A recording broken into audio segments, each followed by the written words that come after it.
నమస్కారం. జై శ్రీరామ్, జై హింద్, జై భారత్. ఒకసారి అంటే ఒక ఉపాధ్యాయుడి యొక్క సమర్పణ భావము, ఒక ఆచార్యుడి యొక్క త్యాగ భావన, త్యాగము జీవితాంతం కూడా ఏ విధంగా ఉంటుందో అనడానికి ఈ సంఘటన. అయితే ఒక విద్యార్థి ఉన్నత స్థాయికి ఎదిగాడు, అత్యున్నతమైనటువంటి స్థాయికి ఎదిగాడు. అయితే ఆ విద్యార్థి తనకు విద్య నేర్పిన ఉపాధ్యాయుడి దగ్గరికి వచ్చి, తన విద్య నేర్పినటువంటి మాస్టర్ దగ్గరికి వచ్చి కొన్ని సంవత్సరాల తర్వాత వారికి నమస్కారం చేసి వారిని ఒక ప్రశ్న అడుగుతాడు. మాస్టారు, నాకు ఇన్ని విద్యాబుద్ధులు నేర్పారు, నేను ఎంతో ఎత్తుకు ఎదిగాను, కానీ మీరు మాత్రం అక్కడనే ఉండిపోయారు. నేను ఒక ఐఏఎస్ ఆఫీసర్ని అయ్యాను ఉదాహరణకు, కానీ మీరు అక్కడనే మాస్టర్గానే కేవలం ఉండిపోయారు.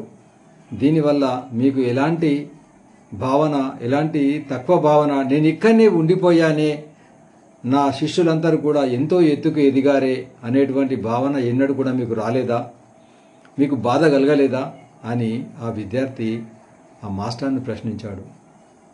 అప్పుడు ఆ మాస్టారు మరి దాన్ని కొద్దిగా విడమర్చి చెప్పాలి తన యొక్క విద్యార్థికి.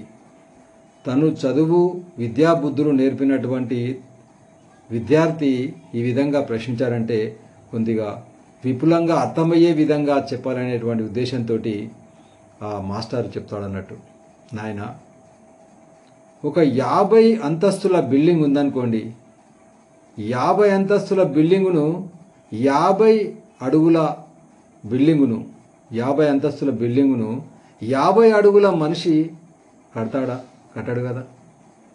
అది 50 అడుగులున్నా 100 అడుగులున్నా ఎన్ని అడుగులున్నా కానీ ఎన్ని అంతస్తులున్నా కానీ 6 అడుగుల మనిషి మాత్రమే ఆ భవనాన్ని నిర్మిస్తాడు. కాబట్టి 50 అంతస్తుల భవనాన్ని 50 అడుగుల మనిషే నిర్మించాలంటే అది ఏ విధంగా సమంజసమో ఒకసారి ఆలోచించు నాయన అని చెప్తాడు. అదేవిధంగా అంతేకాకుండా మళ్ళీ చెప్తాడు, ఒక చెట్టు ఉందనుకోండి, ఒక చెట్టు తన యొక్క పని అందరికీ నీడనివ్వడమే, ఎప్పుడు కూడా దాని పని నీడనివ్వడమే. కానీ ఎంతోమందికి నీడనిస్తున్నటువంటి చెట్టు ఏనాడైనా ఒకసారి నేను అందరికీ నీడనిస్తున్నాను, నాకే నీడ లేకుండా పోయింది, నా నీడ లోపలనే అందరూ కూడా నా గాలిని నీడను ఆస్వాదిస్తున్నారు, మరి నేను ఎందుకు నీడనివ్వాలి అని ఎప్పుడైనా కానీ ఒక చెట్టు అనుకుందా? అనుకోలేదు కదా.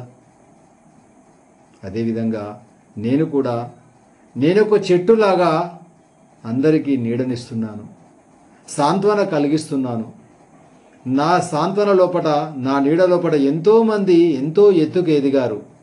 అదే నా యొక్క సాంత్వనగా భావిస్తాను, అదే నా యొక్క ఎదుగుదలగా భావిస్తాను, అదే నాకు ఆత్మసంతృప్తి అని చెప్పడం జరుగుతుంది.